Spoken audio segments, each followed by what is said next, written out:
Hello, hello, hello, and welcome to Teach, Reflect, Recharge, Repeat, brought to you by PD Reimagined. I am your host, Nadine Levitt, and this is Summit 2 of the season.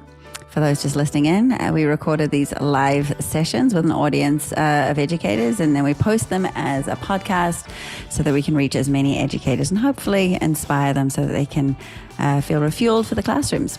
If you're interested in being a member and getting access to these live sessions, along with other little goodies like quarterly inspiration boxes that get delivered to your door, please go to pdreimagined.com and learn more. That's where you sign up.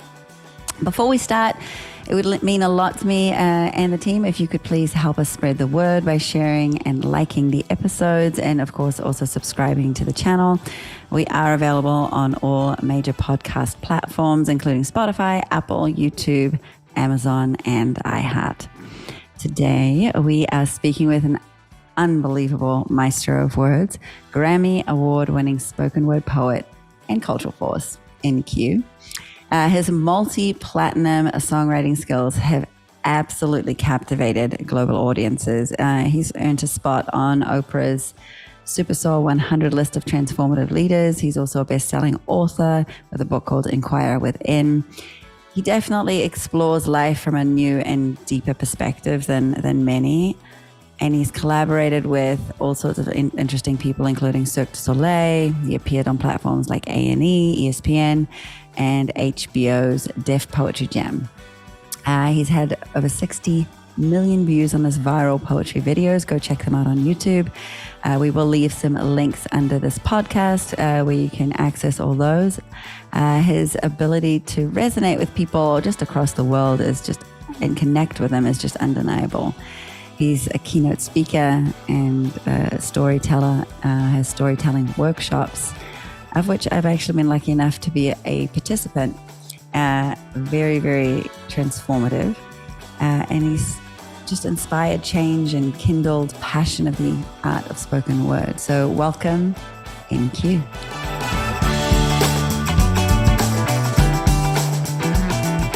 I want others to experience what I experienced. Can we start with a poem? Yeah, sure. Amazing. Okay. One of my favorite sayings is, I don't know who discovered water, but it probably wasn't a fish. And I love that saying because to me, it means you can't see your own environment when you're inside of it. And it's only when you get out of sight of it that you even know that it exists in the first place. This piece is called Goldfish. Defining myself is like confining myself. So I undefined myself, defined myself. They say a goldfish will only get as big as its bowl. But if you put it in a tank, the space can change the way it grows. It needs to have the room or its potential doesn't show, so its environment's essential for unleashing the unknown. I ponder if it knows that it could grow beyond the bowl, that it could have a pond the size of an Olympic swimming pool, that the world is so much larger than the boundaries that it's known. Somehow I empathize with this little golden soul because I too have unexplored and unexpressed goals that were suppressed by an environment I couldn't control. Am I still playing small because it's all that I've known when there's a giant in my bones that I'm not sure I've ever shown? I ask myself this question when I'm purposely alone. When my body grows to take up all the rooms inside my home, I expand in all directions, every single inch consumed. I'm 1 billion feet tall now, my head over the moon. I look down on the earth as it slowly spins around. I look down on the countries and the cities and the towns. I look down on the square blocks and buildings all around. I look down on my street and rip the roof right off my house. I look down on myself sitting writing on my couch. Look, I barely pay attention. I'm the one that's looking down. How unaware I am of where I am. It's profound. So I put the roof back on and I shrink myself back to the ground. It's crazy how I fit infinity inside my doubt, how I stuff the universe into the tiniest amounts, how I keep the solar system in the corner of my mouth, how I speak into existence, then forget what I'm about. And most days, I'm not sure which side of the glass I've been on. I win a Grammy in the shower every time I sing a song, but when the spotlight is on, my first instinct's to run. I have to super glue my feet to even tell you where I'm from. I've been training for a quarantine since I was very young. For an introvert, it slightly hurts to tell you that they'll come. I would rather get into a staring contest with the sun, although I'll never get to see who won. It's nature and its nurture twisting into jungle life, fighting the competition, branching out to reach the light. I tried to listen, but could only hear my ancient heart. It screamed at me to make my life into my greatest art. But where to start? These walls are keeping people out and keeping people in. I guess it's good to know where someone ends and someone else begins. But our boundaries become prisons when we see what could have been. The biggest goldfish ever measured 18 inches snout to fin. Defining myself is like confining myself. So I undefined myself to find myself.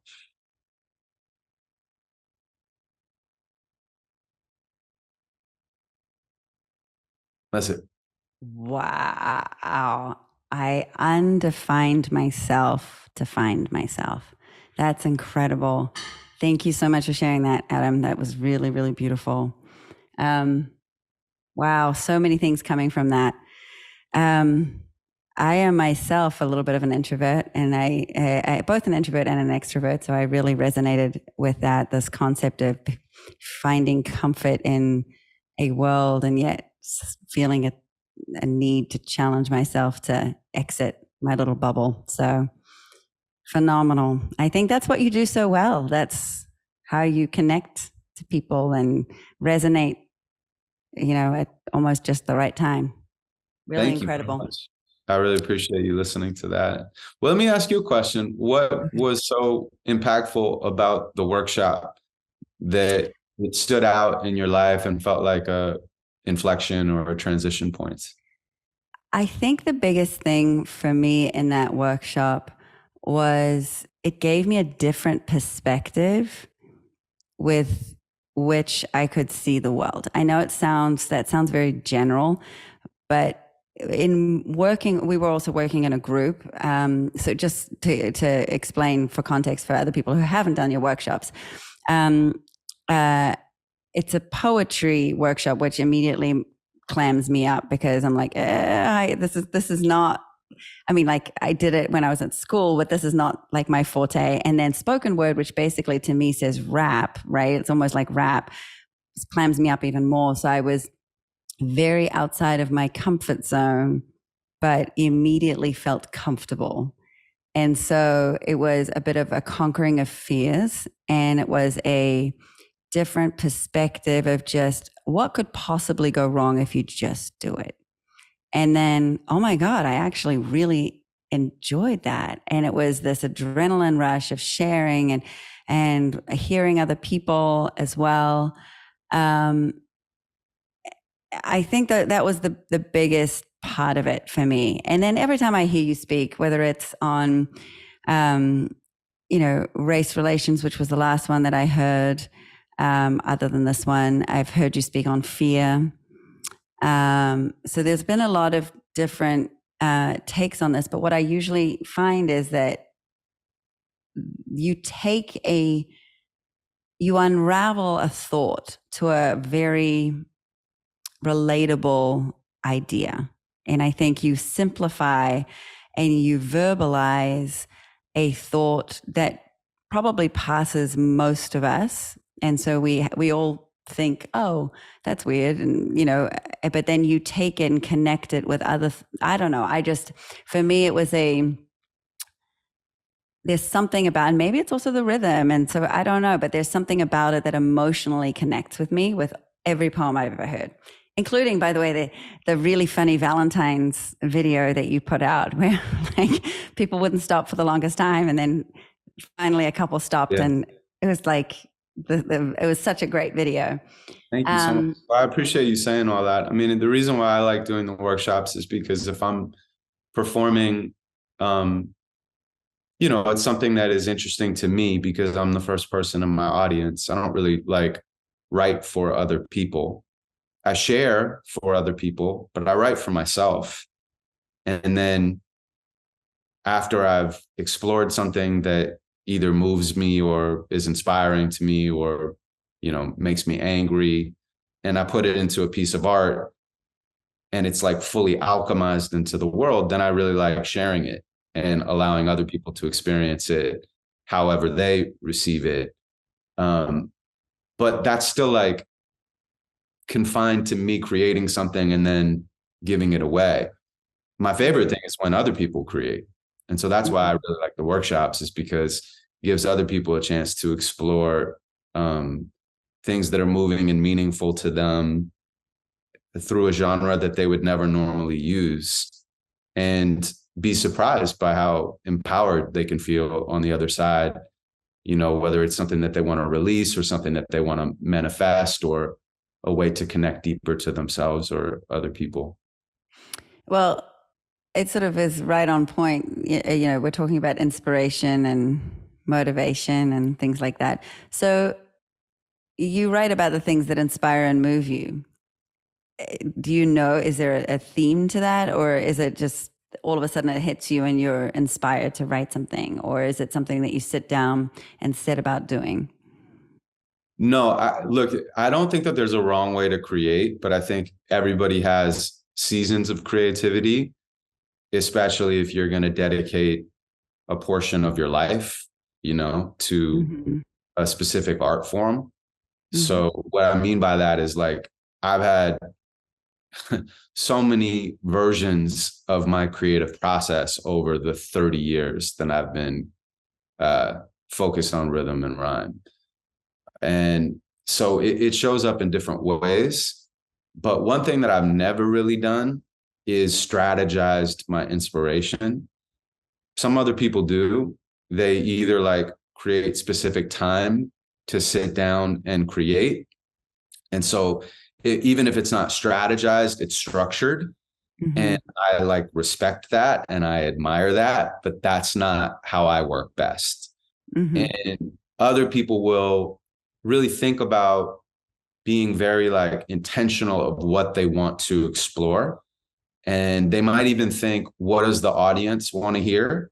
What is like a topic that is moving to me, but it's also moving to the audience, and therefore they'll get a certain reaction. That's not how I create either. And I don't even really map out the piece from beginning to end. I like to be surprised. And I kind of like look at every line as like train tracks. And I don't know exactly where the train is going, but I trust that if I stay on my own path, I'm going to get there and be happy when I arrive. So then when I share that with other people, hopefully like it's a ride that they're taking with me. Yeah. You write, right? Do you have a riff, like this freestyle type of? Not for poetry. I mean, I used to do that for rap a lot when I was a kid, and I would like battle and stuff like that. But I'm 45 now. The idea of battle sounds insane to me. Careful, you're my age, so don't call yourself old. No, I'm not calling myself old. I've just outgrown trying to like put somebody else down or make myself seem better through rhymes. I mean, I was very serious about it when I was younger. It was like, my identity in some form or fashion. But we all changed. The rap was, or the freestyle sort of poems.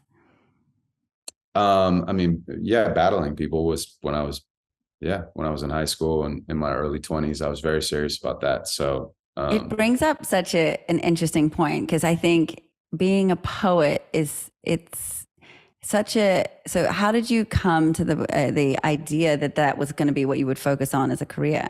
It's not like an accountant or a lawyer, which is like a very like well-versed career that a million people go into, right? It's a pretty unusual choice, the same way as opera singing was for me. Mhm. Uh, at what point did you know, like, this is what I want to do? Um, well, it certainly wasn't something that I planned. It was like my life just kind of unfolded, and it wasn't a linear path towards success in quotation marks. I mean, I don't even really know what that means. It's all semantics, but I would I say you've reached definitely, success. yeah, I've reached a point in my career where um, I can make a really good living off of my creativity. And that is like a real blessing, no matter what genre you're in, um, to be able to create and also, um, take care of your family and stuff like that. So that's really nice. But it took me a long time to get there. I mean, I didn't really make uh, any, um, not only significant money, but money where I was like, even able to get by in an okay way until I was past 30. When I was 19, I wound up in an open mic for poets in LA, and it turned out to be one of the biggest open mics in the country. So, we would get 250 to 350 people every Tuesday night, and people would just sign up on the list. And I just got up and I started like sharing my work. It's called the Poetry Lounge. It still exists in Los Angeles. It's a iconic, legendary event space. And I just kept going every single week. I loved it. I was so blown away by the vulnerability and the inspiration and the community that existed. And that was really the college that I never went to. Mm-hmm. It was like the artistic college that didn't exist. And it was really, really a beautiful thing. And it kind of like set me on the path of poetry.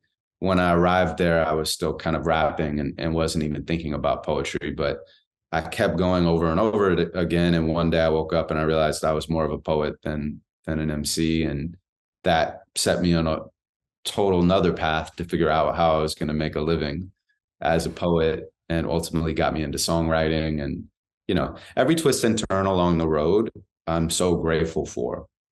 And all of the struggles to kind of like break through and be able to have a living that I could make while I could be doing art that I'm proud of was necessary for me. Mm-hmm. And so, yeah, grateful for the whole process. You've worked with, I mean, you mentioned the songwriting. You've worked with some incredible artists, including sort of, I think, uh, gosh, now Mike Posner was one of them. He was talked about last week. We were talking with last month with Valerie Morehouse. You've had Selena Gomez, all sorts of amazing artists. Who was the first really big artist that you were working with that you were like, holy shit?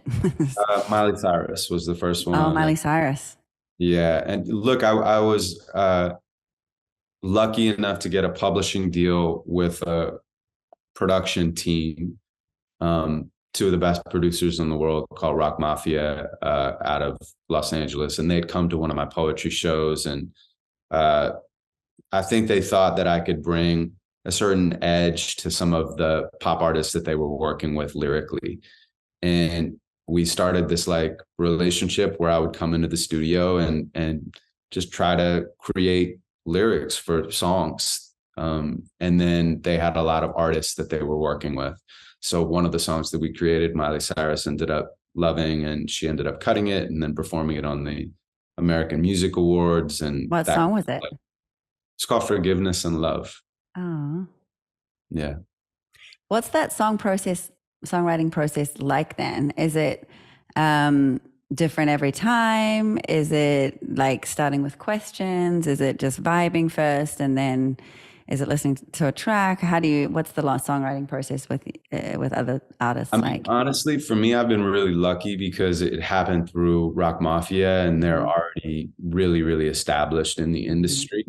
And so I think my relationship with them opened up so many opportunities that I wouldn't have had on my own, and allowed me to connect with all of these really successful artists. And then my poetry in general, I perform all over. I think I'm going to wind up having done like 60 or 70 shows this year around the country and the world. And some are for, a 50-person workshop, and some are for, I think the biggest I did was 8,000 people in Singapore this year. So there's a really wide range of types of environments I'm performing in, and audience sizes and goals and everything like that. And so oftentimes what happens is I'll perform at a place and an artist will be there and they'll say, oh, I really like to work with you. And then, I'll either do it through Rock Mafia or I'll do it directly with the artist. And then the other thing that happened randomly along the way is I ended up like we started writing songs for Disney movies for television. And it was once again through Rock Mafia opening that opportunity up, but the songs became really successful. And so Disney kept coming back to us and asking us to do it. So we've written, I think, over 50 or 60 Disney TV songs over the years. And we were nominated for an Emmy last year. And congratulations. Yeah, it's really, really cool to see these songs be so widely accepted in the zeitgeist of like young people's lives. So it's been really, yeah. That's awesome. Your book, Inquire Within. So inquiry or curiosity, I guess, and being a curious mind is something that obviously comes really naturally to you. Do you think curiosity is always something that powers inquiry, or is it something how does that work for you, and how important is that to you? I mean, I definitely think it's important to growth, is continuing to like ask questions about yourself and your environment and to push yourself out of your comfort zone. I think if you stop actively pursuing growth, you begin to calcify. There's something really comfortable about routine. I mean, I love routine, to be honest. If it was really just up to me and I didn't push myself to expand, I would just go to the same restaurant over and over again. I'd take the same exact route home. I wouldn't travel. Every single time, like before I perform, I'm literally always like, whose idea was this? Like, who decided to do this? Oh yeah, it was me. Or I'm like getting on a plane flying halfway across the world and I'm like, why did I decide to do this? But I'm always grateful that I did. It's always worth it. Even if whatever I do does not live up to my expectations or is challenging, or there's a lesson that I have to learn in it. That's the sweet part of life. That's the part of life that like actually keeps us present to life, so that we don't fall asleep to our lives and become prisoners to our conscious and unconscious choices. So I think curiosity is a necessity. Do you think it's ever changing? Like, have you ever changed your mind? Or, I mean, you've been out there for a while. So like, do you ever look back on older things that you've done and now have a different perspective on it? All the time. I even think about stuff that I did in the battle rap days and stuff, and I'm so embarrassed by, I'm not embarrassed by honor it, yeah. It was, or the art form. I'm proud of that, but things that I thought were appropriate to say to hurt people's feelings or whatever, that wherever my mentality was at that point, I'm embarrassed by that stuff. Or like there's some poems that I've written 20 years ago that are better now. They're literally, they make more sense now and are more impactful now than when they were written. But there's other poems that don't make the cut, or like there'll be something that I wrote in the middle of a poem that I realize I don't believe anymore. And I do think that that is one of the problems of this oversimplified sloganization, social media culture that we have worldwide now, is to cancel somebody unless they've done some real illegal shit doesn't allow them the opportunity to evolve, so I think we need to hold people accountable. I mean, I hold myself accountable for mistakes that I've made in the past, but that's how I've evolved. And I try to hold the space for other people to do that too. And, for anybody who's listening to this, you guys are shaping the future generations. My mom was a school teacher as well. She taught middle school. She taught history and special education. And she was a single mother. My father was not around at all. So we were close. And I got to see kind of the behind the scenes of how unbelievably challenging and unbelievably rewarding her career choices were. And I just have like a deep respect and admiration for all teachers. And so I want to acknowledge and honor all of you that are listening to this, and to just go back to that previous point, which is you give people the opportunities to grow, not only in education, but in who they are, so that they can become hopefully like really productive, kind, compassionate members of our human society. I totally agree. I think you actually have a lot in common, I think, with teachers, in the sense that I think educators impact lives dramatically, not just for the year that they have them or the semester that they have them, but really their lives forever. And the opportunity is there to really connect and, form that future thinker in the same way that your words do, by the way. Because I think if somebody hears you or reads your poems at a time when they feel very like, I guess, an outsider, where somebody feels like no one feels like them or no one understands them, and then suddenly they hear or read your poems and they connect with it, that also has the power to dramatically change where, the direction of that life, which is pretty cool when you think about it. I really appreciate you saying that. I mean, for me, when I write, I don't think about that, because I actually think it's too much pressure. Makes sense. It's probably the same thing if you're teaching. It's like you have the macro and the micro perspective. It's like, if you're thinking about the macro, you can't actually pay attention to the micro and be there with your students and kind of lead by example, and be present to what each one might need and what the whole class needs at that moment. I also, like, when I'm writing, I give myself full permission to never let anybody hear it. I don't want to sit down and create something and force myself to share it. I mean, there are lots of things that I create that are only for me, that no one will ever hear. And I think that gives me more freedom of exploration in my creativity. Your poem that you started tonight with, about the fishbowl, what are some ways that you challenge yourself to get out of that mentality of comfort? I mean, that particular poem, I mean, it actually came from a really simple experience. I was at my cousin's place, and she had a pond in the backyard, and there were these giant, what I thought were koi fish, swimming around. And I was like, "Oh, Sophia," I said, where'd you get these koi fish?" And she said, "They're not koi fish, they're goldfish." And I said, "Really?" Because my only memory of goldfish is like you get them at a fair or something in a little bag, and then they die pretty quickly and you flush them down the toilet. And she said, "No, that goldfish actually will change their size depending upon their environment." And I literally went, "Wow." I said, "I relate to that." And that's kind of where that piece started. I would say that I try to do that through my writing.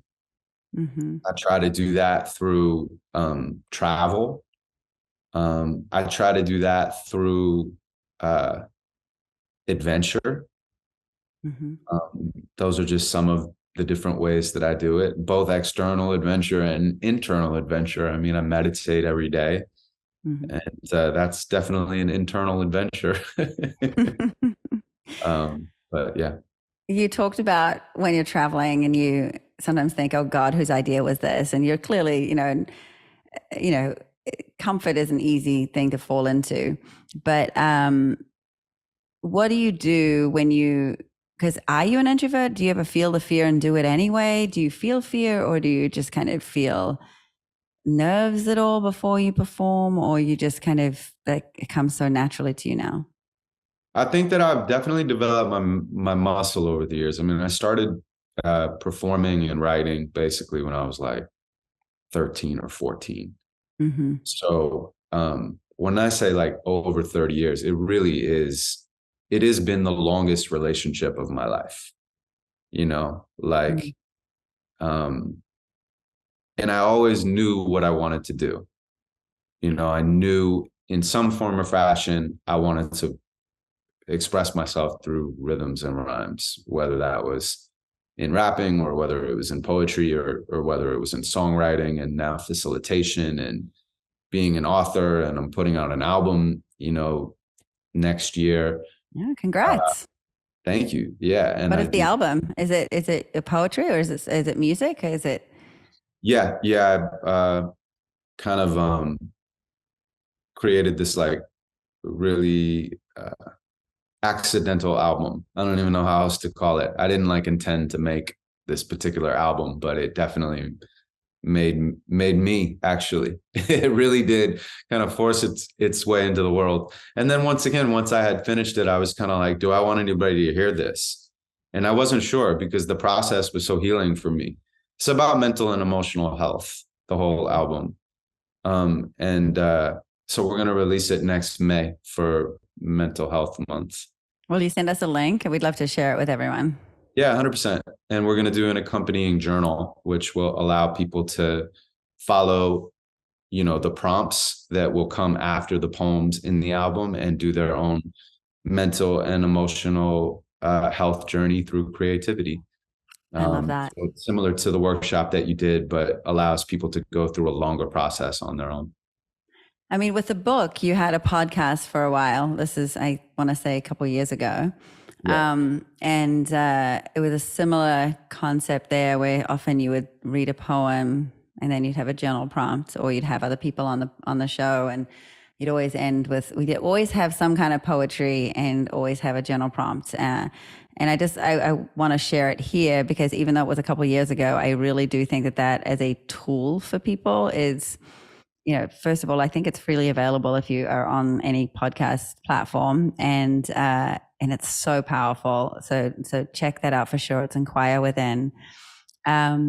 And the time, just taking a moment to reflect on something, a deeper question. It's funny. I'll share one quick side note. My husband always says that just as I'm going to sleep and just as he's going to sleep, I say, I have the deepest thoughts. And I suddenly ask some really random deep question like, what is time? Like, really, sometimes it's so long and sometimes it's so short. And somehow I feel like I'm a slave to it and it's confining, and other times it's so freeing.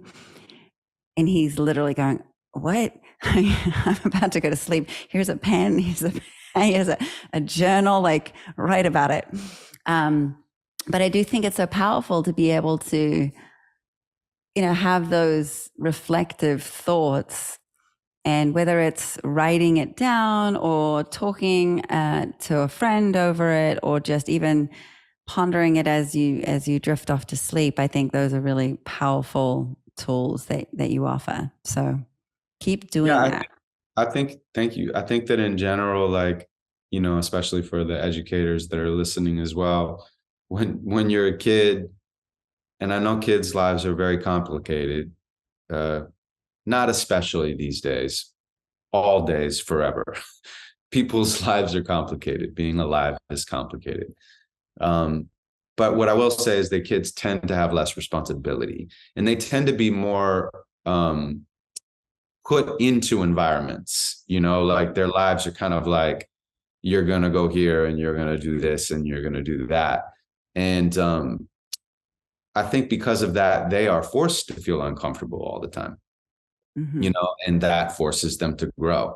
So it's like an interesting thing when kids grow. Part of it is, I think, just the fact that they're obviously like coming into to their bodies and learning who they are and all of that. But part of it is that they're constantly in uncomfortable environments being forced to do things that they're students at rather than masters at.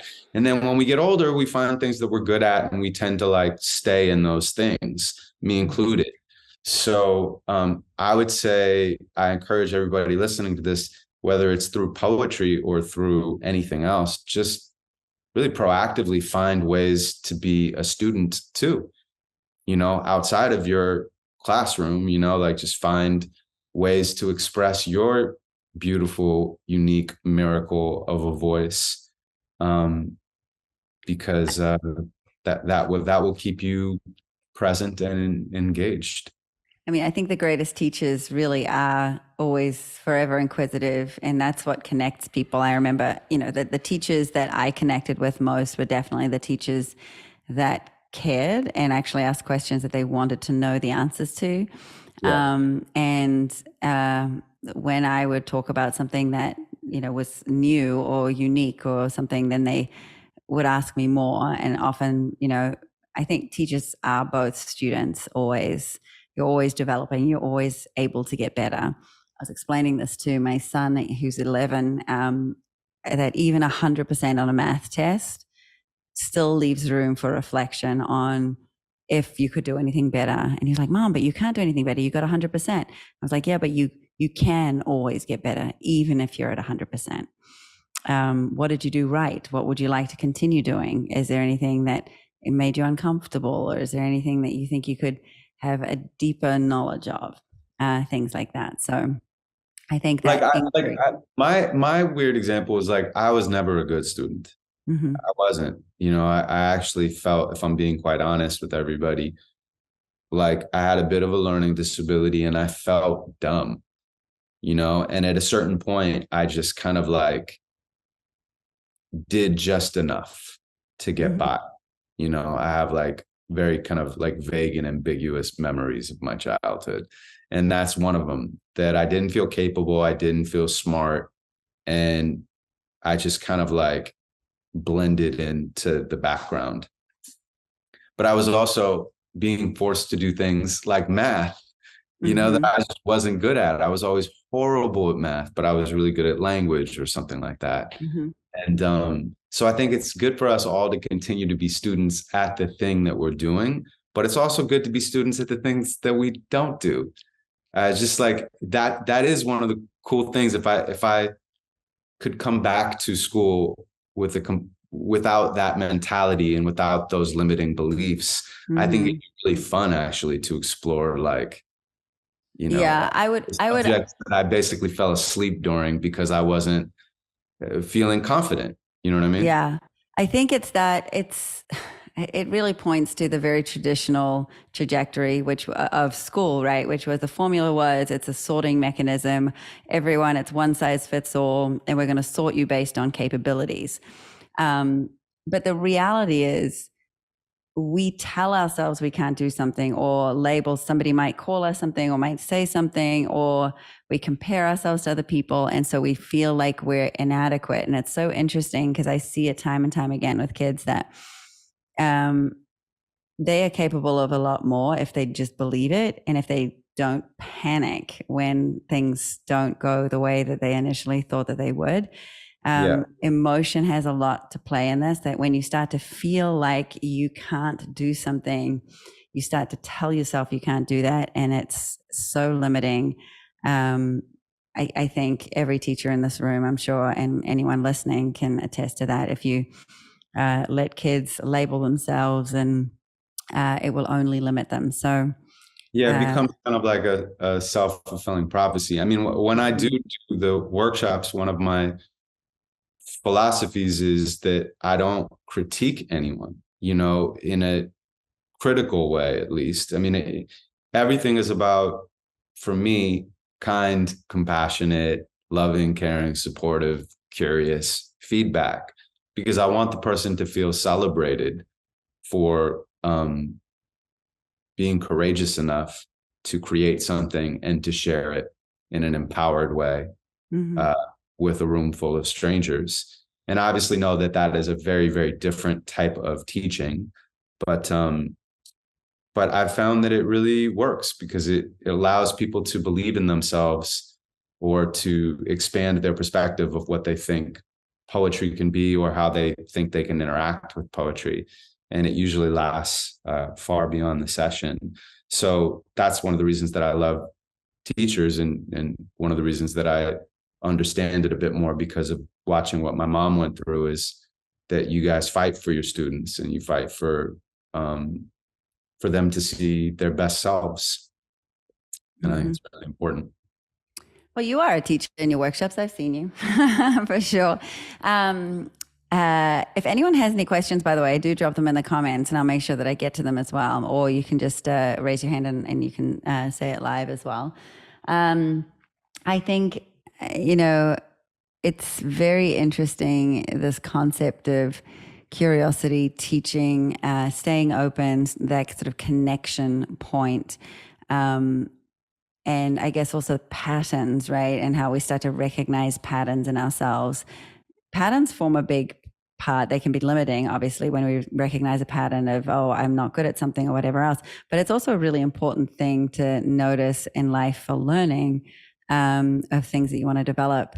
Do you think that patterns are something that you notice in poetry and you write about? It feels like sometimes you put like patterns together of like, oh, it's like this, but that's like that. And you connect these dots incredibly well. What role has sort of pattern recognition played in your poetry? I don't think about it, to be honest. Like when I'm creating, I'm sure that I'm doing that, but I'm not conscious of doing that. I'm just trying to feel into what's right. Mm-hmm. Like what the poem wants to say next. When I was like younger, I would often make something that I thought was great. And it was only when I matured a little bit more as a writer that I realized something could be great, but not right. Like sometimes I could make something really great. It's like a great next line, but it's actually more about me showing off than it is about whatever the poem wants to say. Or I used to use like big words, like way too much, because I was just trying to like impress people, rather than actually just saying what needed to be said. So I don't think I overthink the creative process in that way. I just like try to continue to go after what feels right. But I'm sure that there's lots of different patterns within that. In terms of like unlearning things, yeah, I think repetition is huge. And if you can figure out what limiting belief you have and then just continue to tell yourself the opposite every day, it just kind of like chips away at the layer between you and that of reality. Mm-hmm. Samantha in our audience asked, how do you suggest delving into inquiry during our daily routines in the classroom? I don't know, because I don't know what it's like to be a teacher on a day-to-day basis. I remember I came in and taught originally all the workshops that I did were with kids, but even that is like not structured within schools in the same way. There's no grades. And I would come in and like do stuff in my mom's classes, and sometimes she had challenging classes, with lots of kind of like behavioral difficulties and stuff like that. So I don't pretend to know, and I wouldn't want to give advice that I wasn't sure of. But I do think that in life, paying attention is really important. It's so easy to get caught up in your day to day. I was looking at a poem that I wrote many years ago, and it said that humans take between 12,000 and 25,000 breaths a day. But we hardly notice any breaths we take. We just get swept away. We're stressed out by everything we have to do and say. I rarely ever stop and take the time to simply be, to take a breath and remind myself that I am free. So I would say paying attention, even if you just take a breath, or think about not only what happened, but why it happened. Or as you said, even if it went perfect, what could you do differently? And if it didn't go perfect, sometimes when you fall down, the lesson is why you fell down, so you don't fall down like that again. And then sometimes the lesson is just in getting back up. So the last thing I'd say is I really loved when teachers would share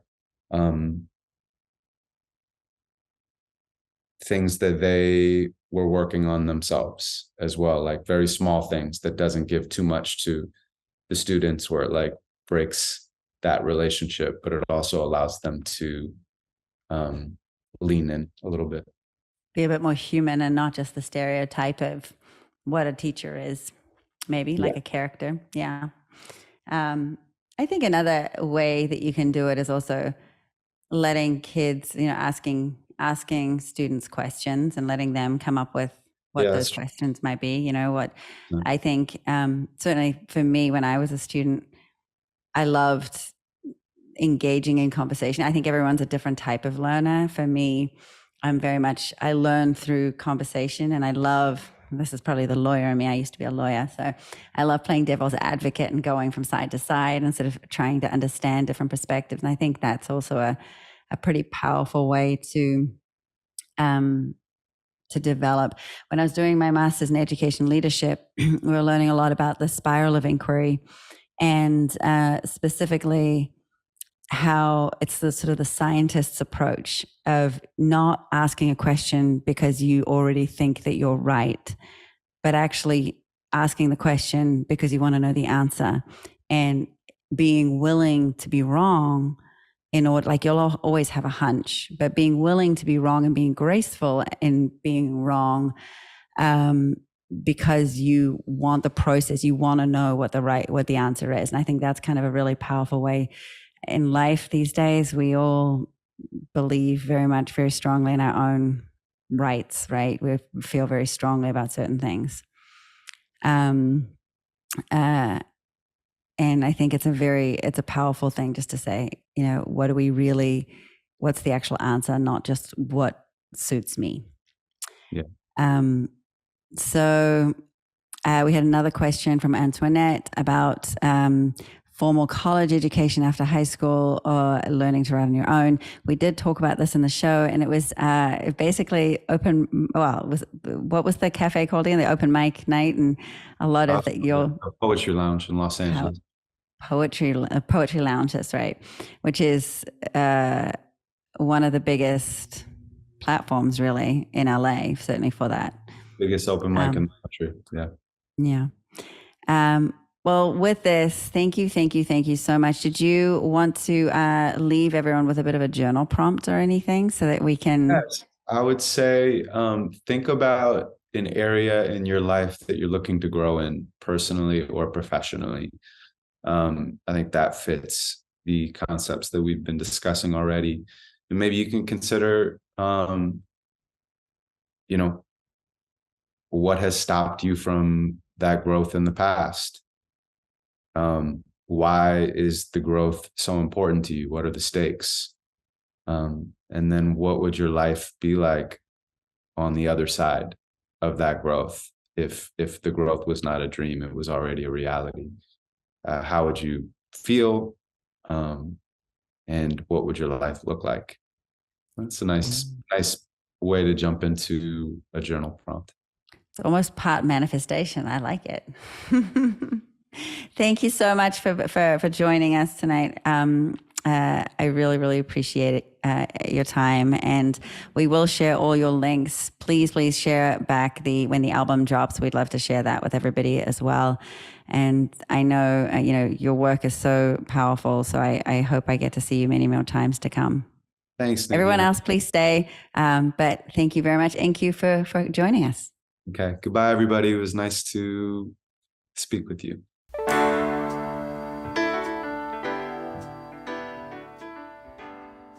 Thank you for joining us on Teach, Reflect, Recharge, Repeat. You can explore more about our work at pdreimagine.com and discover how we can together holistically think about how we inspire each other and be a better teacher in the classroom. Don't forget to subscribe. You can listen to past episodes, including last week we talked to Valerie Morehouse about the power of our voice. So you can listen to that. InQ was incredible. I hope you take the time to journal as he prompted. It was a really impactful last thought that he left us with, that just 2 to 3 minutes a day reflecting on our own personal development is just so powerful. So I hope you all get a chance to do that. In the meantime, keep the spark of learning alive. I'll see you soon.